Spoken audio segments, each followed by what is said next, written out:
अस्सलाम वालेकुम, बिस्मिल्लाहिर्रहमानिर्रहीम। अपने फेसबुक और यूट्यूब के साथ मैं हूं अमीर अब्बास। मुख्तलिफ वफूद इमरान खान से मिलने जा रहे हैं। जमात इस्लामी का वफ्द कल मिलने गया है सराजुल हक साहब के साथ। उलमा का एक वफ्द इमरान खान से मिलने गया है। जो एक्स सर्विसमैन सोसाइटी है, यानी पाकिस्तान की तीनों अफवाज, एयरफोर्स, नेवी और आर्मी, इनके रिटायर्ड ऑफिसर्स की एक सोसाइटी है या एक तंजीम है जिसको वेटरन्स ऑफ पाकिस्तान भी कहते हैं।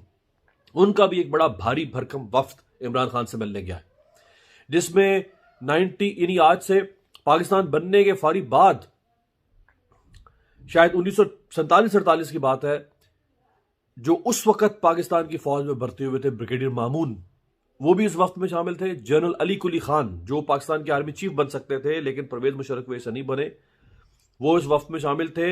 General Asif Yasin Malik secretary defence रहे हैं पाकिस्तान के, सेक्रेटरी दिफा रहे हैं, वो इस वफ्त में शामिल थे। बेशुमार आला अफसरान फौज के रिटायर्ड। इनमें से जिन ऑफिसर से मेरी जाती बात हुई है, अब जाहिर बात है, पर हम जब खबर देने से पहले उसको चेक भी करते हैं ना कि वहां क्या मामलात हुए हैं, क्या बातचीत हुई है। तो एक बहुत ही सीनियर 3 स्टार जनरल से मेरी बात हुई है जो उस वफ्त में मौजूद थे। उनके मुताबिक उन्होंने इमरान खान के साथ को कहा है कि अगर आप इस मुल्क के ये इश्यूज हैं, अगर आप इनको ठीक करना चाहते हैं तो आपके साथ हैं। मजीद जो गुफ्तगू उन्होंने बाहर आके की है मीडिया पे, मैं चाहूंगा वो गुफ्तगू आप सुन लें। और खासतौर पर ब्रिगेडियर मामून की गुफ्तगू बहुत शानदार गुफ्तगू है, ये देखें। ये आपको किसने कहा है कि हम बाजवा की तारीफ करते थे या बाजवा था यहाँ? हमारी बाजवा से डायरेक्ट मीटिंग हुई है। हमने डायरेक्ट उनके सामने अपने जो खदशात हैं, जो हमारे इस वक्त जो प्रॉब्लम पाकिस्तान फेस कर रहा है, हमने डायरेक्टली ये प्रॉब्लम उनके साथ डिस्कस की। और उसके अलावा जहाँ तक कि आप साजिश की बात करते हैं, हमने जनरल बाजवा से उस वक्त भी कहा कि इस वक्त कि हमें जानती है अमेरिका की हिस्ट्री, कैसे उसने अयूब खान के ज़माने में इस फौज के ऊपर, इस मुल्क के ऊपर पूरा कंट्रोल रखा हुआ है। हमने बाजवा से कहा कि टाइम आ गया है कि हम अमेरिकन हेजमनी जो है उसको तोड़ें, मगर बाजवा का जवाब ये था कि अमेरिका को क्रिटिसाइज करें। आजकल की जो फौज है, हमें तो ये मालूम हो रहा है कि ये पाकिस्तान के अवाम से दूर हो रही है। पाकिस्तान के अवाम और फौज के दरमियान इतना फासला हो गया है कि ये एक निहायत खतरनाक सिचुएशन में हम पहुंच गए हैं। जनरल बाजवा के ज़माने में हमें GHQ बुलाया गया था और GHQ में हमारी बड़ी लंबी मीटिंग हुई। उस लंबी मीटिंग के मतलब तो मैं इतना नहीं कहना चाहता, बट वहाँ पर उस मीटिंग में उन्होंने सिर्फ बार बार हमें एक रिक्वेस्ट की कि जी आप थोड़ी देर ठहर जाएं, हालात ठीक हो जाएंगे। हम उस वक्त हमने सब्र किया। उसके बाद जब बाजवा रिटायर हो गया और जनरल आसिम मुनीर ने नई कमांड संभाली, तो हमारा ख्याल था कि इसको हमें मौका देना चाहिए ताकि जो पॉलिसी जनरल आसिम मुनीर बनाता है इस मुल्क के लिए, वो उस मुल्क के लिए अच्छी है या नहीं है। हमने इतने महीने इंतज़ार किया।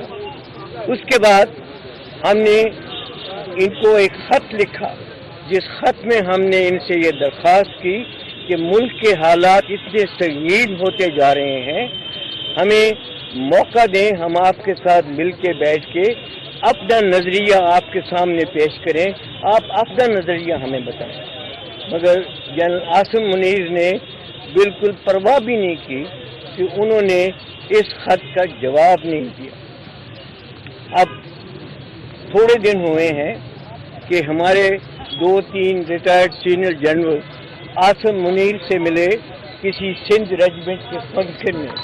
वहाँ पर जब उन्होंने मुल्क की हालात के मतलब उनसे बात की, तो आसिम मुनीर का जवाब ये था कि आप इस फौज को नहीं जानते, ये नई फौज है। बिल्कुल दुरुस्त उन्होंने कहा। हमने तो वो फौज जानते हैं जिसने पाकिस्तान बनते हुए अपने जज्बे के साथ काम किया और उसी जज्बे के साथ फौज काम करती रही। आजकल की जो फौज है, हमें तो ये मालूम हो रहा है कि ये पाकिस्तान के अवाम से दूर हो रही है। पाकिस्तान के अवाम और फौज के दरमियान इतना फासला हो गया है کہ یہ ایک نہایت خطرناک سچویشن میں ہم پہنچ گئے ہیں. And the earlier we remove this the better it is for Pakistan. اس کے علاوہ 2-3 اور چیزیں جو ہیں وہ ہم سمجھتے ہیں بہت ضروری ہیں. عمران خان نے تو جب اس کی حکومت ڈسمس ہوئی تو اس نے کہا کہ یہ سازش ہے. بیسیکلی یہ سازش اب نہیں شروع ہوئی. یہ سازش جو تھی یہ right from the creation of Pakistan. General Shamshad صاحب بتائیں گے کہ کیسے لیاقت علی کے زمانے سے سازش شروع ہوئی جس میں امریکہ نے پاکستان کے اوپر اپنی پالیسیز مسلط کرنا شروع ہوئی. اس کے بعد ایوب خان نے اس جو تھی امریکن ہیجمنی اس کو اتنا مضبوط کیا کہ اس زمانے سے لے کر آج تک جو بھی پالیسیز پاکستان میں بنتی ہیں یہ امریکہ کی مرضی سے بنتی ہیں, ان کی خواہش سے بنتی ہیں. A time has come when we have to break these shackles of the American hegemony over this country. اس کے علاوہ جو مین چیز ہم اس وقت کہنا چاہتے ہیں وہ یہ ہے کہ یہ اس وقت پاکستان کا ڈیفائننگ مومنٹ ہے. اگر قوم اس وقت کھڑی نہ ہوئی تو یہ قوم جو ہے, یہ ملک جو ہے یہ تباہ ہو جائے گا. ہم نے اس ملک کو بنتے دیکھا ہے. ہمارا جس جذبے کے ساتھ یہ ملک پیدا ہوا ہم نے وہ جذبہ دیکھا ہے اور ہم خاموش نہیں رہ سکتے اس ملک کی تباہی کو دیکھتے ہوئے. ہماری جتنی بھی ابھی زندگی ہے ہم ڈیووٹ کریں گے پاکستان کی مضبوطی کے لیے اور پاکستان کی سالمیت کے لیے. ایک سوال آپ سے ہے, آپ یہ بتائیے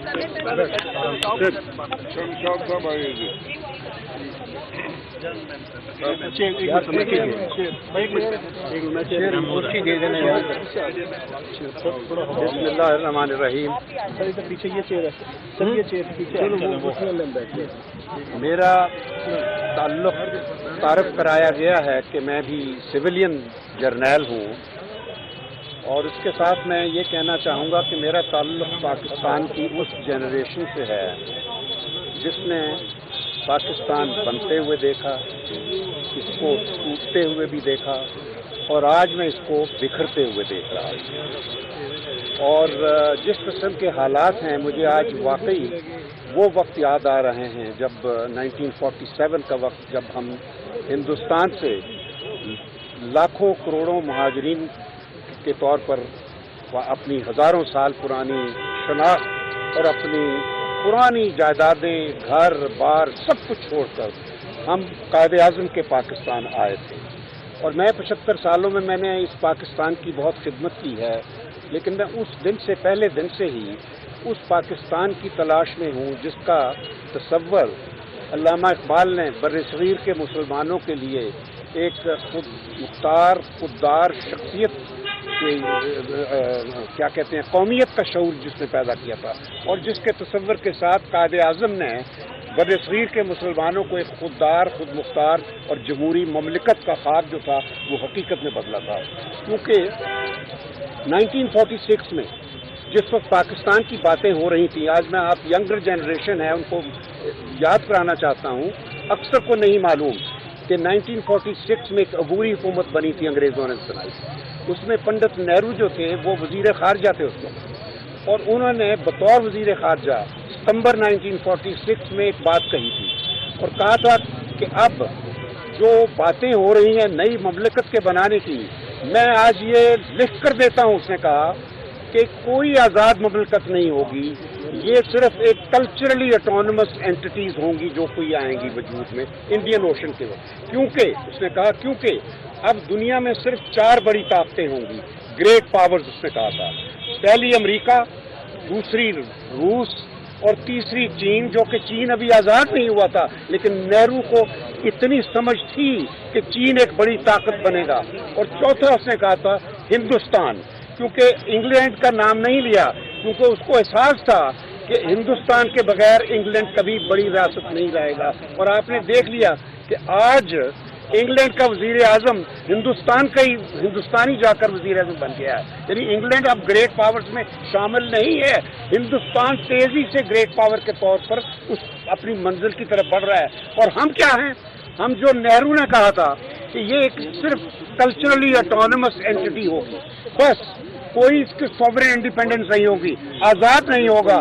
نہرو نے کچھ بھی نہیں کیا، انڈیا نے کچھ نہیں کیا، انڈیا نے توڑا ضرور تھا پاکستان کو، لیکن اس وقت ایک سیاستدان نے توڑا تھا، ایک ذوالفقار علی بھٹو تھا جس نے ایک پاگل جرنیل کو جو راتوں کو سوتا نہیں تھا اس کو آگے لگا کر فوج کو 75 ملین عوام کے خلاف لایا۔ اس وقت ایسٹ پاکستان کے 75 ملین پاکستانی تھے، ان کے خلاف فوج کو کھڑا کیا 30,000، تو نتیجہ ہوا وہ ملٹری ڈبیکل جس سے ہمارا آدھا ملک کٹ گیا۔ تو میں کہنا یہ چاہتا ہوں کہ آج پھر وہی سچویشن ہے، آج اسی طرح وہ اسی قسم کا سیاستدان میدان میں آ گئے ہیں جو بھٹو کی نسل کے تھے۔ وہ زرداری ہے، بھٹو کہا جاتا ہے زندہ ہے، اور دوسری طرف شریف خاندان ہے۔ انہوں نے اپنے خزانے اس ملک کو لوٹ کر باہر بھر لیے ہیں، ان کا اس ملک میں کوئی نہیں ہے، علاج تک یہ اپنا باہر کرواتے ہیں۔ تو آج وہ جو نہرو کی جو پیشین گوئی تھی وہ انہوں نے پوری کر دی ہے۔ پاکستان ایک صرف ایتھنک اور یعنی زبانی اور لسانی بنیادوں پر ایک کلچرلی آٹونمس اینٹی کے طور پر بن گیا ہے۔ ہماری جو سوورن انڈیپینڈنس تھی وہ امریکہ کے حوالے کر دی ہے انہوں نے، اور کرنے والا وہ فوجی جرنیل تھا جو اب چلا گیا ہے، جس فوج کا یہ ذمہ داری تھی کہ پاکستان کی آزادی کا تحفظ کرے، وہ اس کا سپہ سالار تھا۔ تو وہ جو ایک آدمی جس نے پوری فوج کو کے نام کو استعمال کر کے یہ غلطی کی ہے، اب وقت آ گیا ہے قوم اس بات کا احساس کرے کہ کسی ایک شخص کو یہ حق نہیں پہنچتا کہ وہ ملک کی قسمت کے فیصلے کرے۔ کوئی یہ نہیں فیصلہ کر سکتا کہ اس چور کو پاکستان کا رولر ہونا چاہیے، اس باہر کی طاقت کو پاکستان کے اوپر مسلط ہونا چاہیے۔ اب صرف پاکستان کے عوام وہ فیصلہ کریں گے کہ ہمارا رولر کون ہوگا، اور اس کا صرف ایک ہی طریقہ ہے جو کہ ساری دنیا میں تسلیم شدہ ہے، اور وہ ہے انتخابات، فری اور فیئر الیکشنز۔ وہ اگر نہیں ہوں گے تو یہ ملک برباد ہو جائے گا۔ تو آپ لوگ سب سے، میں آپ کے تصور سے پاکستانی عوام کو اپیل کرتا ہوں، اور میرا یہ یقین ہے کہ پاکستان کے اداروں کو برباد کرنے میں پہلے بھٹو تھا، آج یہ سیاستدان ہیں، یہ برابر برباد کر رہے ہیں، یکے بعد دیگرے۔ جوڈیشری پارلیمنٹ کو انہوں نے تباہ کر دیا ہے، ایک تھیٹر بنا دیا ہے، ٹھیک ہے جی۔ تو فوج کا ستیہ ناش کر دیا ہے، فوج کو انہوں نے پولیس بنا دیا ہے، فوج کے چیف کو آئی جی پولیس بنا دیا ہے۔ تو ہمیں ان سب باتوں کو درست کرنا ہے، ان اداروں کو ان کا جو تکریم ہے، ان کی جو تحریم ہے اور جو ان کی عزت ہے وہ ریسٹور کرنی ہے۔ فوج، پاکستان کی فوج بڑی دنیا میں تسلیم شدہ فوج ہے، اس کو پاکستانی عوام نے ہمیشہ 75 سالوں سے سپورٹ کیا ہے، اور ابھی بھی کریں گے ہم انشاءاللہ، کیونکہ فوج اسی طرح قائم ہے۔ صرف یہ ایک آدمی جب آ جائے وہ غلط فیصلے کر کے، تو 6 لاکھ 7 لاکھ فوجیوں کے نام پر جب غلط فیصلے کرے تو ایسے لوگوں کا ہمیں علاج آئندہ کے لیے کرنا ہوگا۔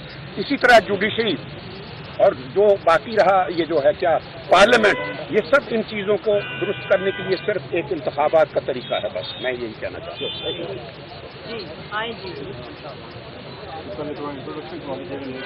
آپ بھی ان کے بعد بسم اللہ الرحمن الرحیم۔ میں نیوی سے ریٹائرڈ وائس ایڈمرل ہوں، 43 ایئرز آف سروس کے بعد ریٹائر ہوا۔ اس وقت جس حالات میں پاکستان ہے، میری صرف ایک ہی پورے پاکستانیوں سے ایک گزارش ہے کہ ہم سب کو مل کر ایک قانون کی حاکمیت، کانسٹیٹیوشن کو ڈیفینڈ کرنا چاہیے، اور جو حالات اس وقت پاکستان کے ساری دنیا میں جا رہے ہیں وہ انتہائی شرمندگی کے باعث ہیں۔ تو ہمیں سب کو کوشش کر کے کانسٹیٹیوشن کے پیچھے کھڑا ہونا چاہیے اور قانون کی حاکمیت ہونی چاہیے۔ ہم نے ساری زندگی فوج کی، نیوی کی سروس کی، اور ریٹائرمنٹ کے بعد بھی جب تک ہم زندہ ہیں ہم اس ملک کے لیے جان جو بھی کر سکتے ہیں کریں گے۔ بہت بہت شکریہ۔ نام کیا بتائیں گے؟ وائس ایڈمرل خاور علی۔ آئیں پلیز۔ ابھی میں سب کے نام آپ لوگوں سے گروپ میں شیئر کر رہی ہوں۔ السلام علیکم، میرا نام ایئر کمانڈر، میں پاکستان سینٹر میں آ جائیں، سینٹر میں آ میں پاکستان ایئر فورس کے ریٹائرڈ افسر ہوں، ایئر کمانڈر خالد شیوا۔ میں ایئر فورس کو ریپرزینٹ کرتا ہوں، ویٹرنز آف پاکستان، جو کہ ہماری آرگنائزیشن ہے جو کہ ریٹائرڈ आर्मी, एयरफोर्स, नेवी के जितने ऑफिसर्स हैं उनकी हमारी एक ऑर्गेनाइजेशन है और मेरे सीनियर हजरात ने जो कुछ कहना था कह दिया। मैंने भी कोई 34 साल एयरफोर्स के अंदर गुजार के फाइटर पायलट का काम किया है, मगर अब रिटायर हो के हमें भी वही है कि एक कौम को उभारना है, हम सबको मिल के इस मुल्क को सुधारना है। जो बदनामी हो रही है फौज की, उसी के अंदर एयरफोर्स और नेवी भी सब कहते हैं कि जी आर्म फोर्सेस में आ रहे हैं, ये उनको भी बदनाम कर रहे हैं, मगर बात यही है कि हम सबको मिल के काम करना है और इस मुल्क को वापस उसकी तरफ लेके जाना है जो कि आज से कोई साल पहले चल रहे थे। तो उस मुल्क के लिए हम सबको बाहर निकलना है और अब जब जरूरत पड़ेगी, क्योंकि अब जो 6-7 लाख एयरफोर्स है या मिल मिला के एयरफोर्स नेवी मिला के जो 8.5-9 लाख लोग हैं वो 22 करोड़ लोगों पे तो नहीं कुछ कर सकते। तो एयरफोर्स और नेवी के जितने मेरे कोलीग्स हैं सारे इसी ओपिनियन के हैं, जो रिटायर्ड भी हैं, सर्विंग भी हैं, कि भाई हमें इस मुल्क के खातिर कुर्बानी देनी पड़ेगी, इस मुल्क को वापस सही रास्ते पे चलाना पड़ेगा। जो कुछ पिछले साल में एक हुआ है ये बिल्कुल पाकिस्तान की खैरख्वाही के लिए नहीं है। बहुत बहुत शुक्रिया। Air commodore Khalid Cheema. Closing है सर, आप उठें, आप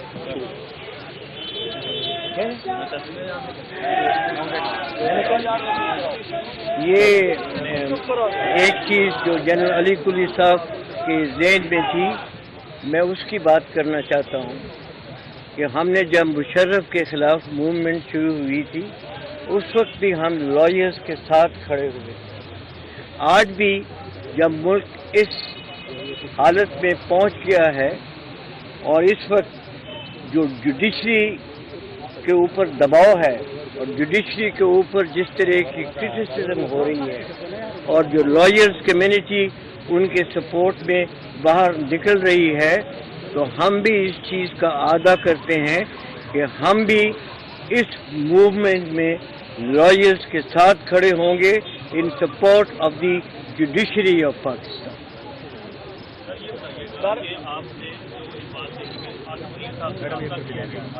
क्या वो रास्ता इसलिए था कि पीडीएम हुकूमत को इस हवाले से मंजूर किया जाए, आसिम मुनीर साहब की तरफ से कि वो फौरी तौर पर इंतखाबात में जाए, या मार्शल लॉ की तरफ से? नहीं जी नहीं, हमारा रास्ता इस मतलब के लिए नहीं था। हमारा सिर्फ रास्ता ये था कि हम उनके साथ अपने जो व्यूज़ हैं वो उनके साथ शेयर करें। जो इस वक्त मुल्क के हालात हैं, जो हैं इस वक्त क्रिटिकल कंडीशन में ये मुल्क जा रहा है, वो हमने वो ख्यालात उनसे बताए और ये बताएं कि ये जो फौज जो किसी वक्त पाकिस्तान के अवाम में इतनी मकबूल थी, ये अपनी मकबूलियत खो रही है और वक्त आ गया है कि हम जो पाकिस्तान की फौज और पाकिस्तान के अवाम में जो फासले बढ़ते जा रहे हैं इनको कम करें।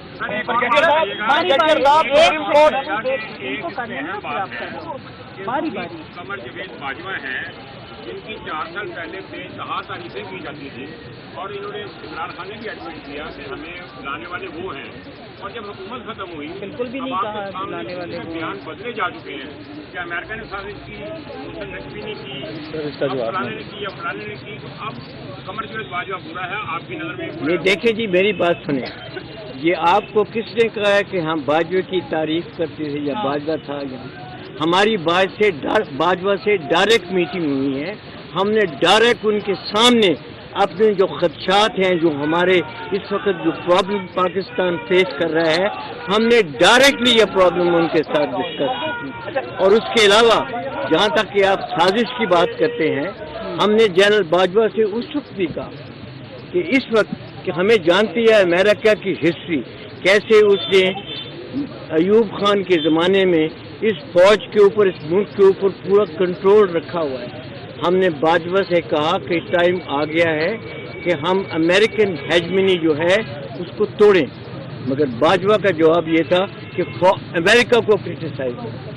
आप सब लोग सीनियर गए और आप पाकिस्तान को सर्व कर चुके हैं, आपका ब्रेन क्या कहता है कि इस मसाइल में हम घिर चुके हैं, इस मुल्क को इन मसाइल से निकालने का वाहिद और आखिरी तरीका?